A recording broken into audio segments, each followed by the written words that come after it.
BP की recording कैसे करें?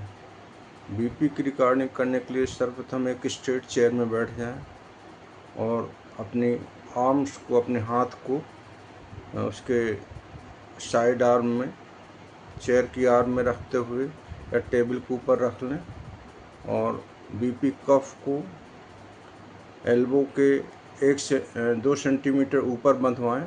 इसका लोअर कफ का लोअर हिस्सा कम से कम 2 सेंटीमीटर ऊपर रहे जोड़ से, एल्बो जॉइंट से।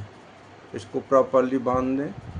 उसके बाद उसको, इसकी स्टार्ट बटन को दबाएं और रिकॉर्डिंग होने दें। इस बीच हाथ का मूवमेंट नहीं होना चाहिए, बातें नहीं होना चाहिए, चुपचाप रहना चाहिए और कुछ भी डिस्टर्ब नहीं होना चाहिए। और इस तरह से उसकी रिकॉर्डिंग लें। एक रिकॉर्डिंग आने के बाद उसकी एक क्रॉस चेक भी कर सकते हैं, 2 या 3 रिकॉर्डिंग ले सकते हैं और उसमें जो लोवेस्ट रिकॉर्डिंग आ रही है उसको, या थर्ड रिकॉर्डिंग संभवतः सबसे बेहतर रहे, क्योंकि कुछ समय तक जो एग्जेशनल पार्ट रहता है उसका जो उस पर इम्पैक्ट रहता है वो कम हो जाता है। इसलिए थर्ड रीडिंग सामान्य तौर पे सबसे बेहतर आती है।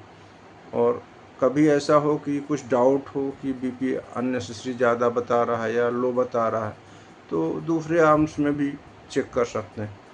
कभी कभी ऐसा होता है कि रिकॉर्डिंग नहीं आती, ऐसा या तो पल्स न होने पर या बीपी अत्यधिक लो होने पर ऐसा संभव है, तो दूसरी आर्म में बांध करके देखने से उसका क्लियरेंस मिल जाएगा आपको कि एक्चुअल बीपी दोनों तरफ बीपी डाउन होगा, दोनों में ही कम होगा।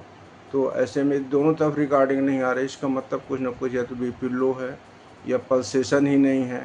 उसके लिए डॉक्टर से संपर्क करें। और सामान्य तौर पे दोनों हाथ में एक जैसी रिकॉर्डिंग आ रही तो एक्चुअल बीपी रहता है और इस बीपी की इस रिकॉर्डिंग को एक्यूरेट माना जाता है। मरकरी से बीपी लेने के लिए मरकरी इंस्ट्रूमेंट से बेसिकली ये डॉक्टर्स या पैरामेडिकल स्टाफ के द्वारा किया जाता है। घर पे भी लोग ले सकते हैं, लेकिन इसमें स्टेथो का प्रयोग रहता है और जो आर्टरी को प्रॉपरली लोकलाइज करना पड़ता है। कई बार यदि प्रॉपरली लोकलाइज नहीं हो पाए तो बीपी की रिकॉर्डिंग गलत हो सकती है। तो इस तरह से बीपी की रिकॉर्डिंग ली जा सकती है।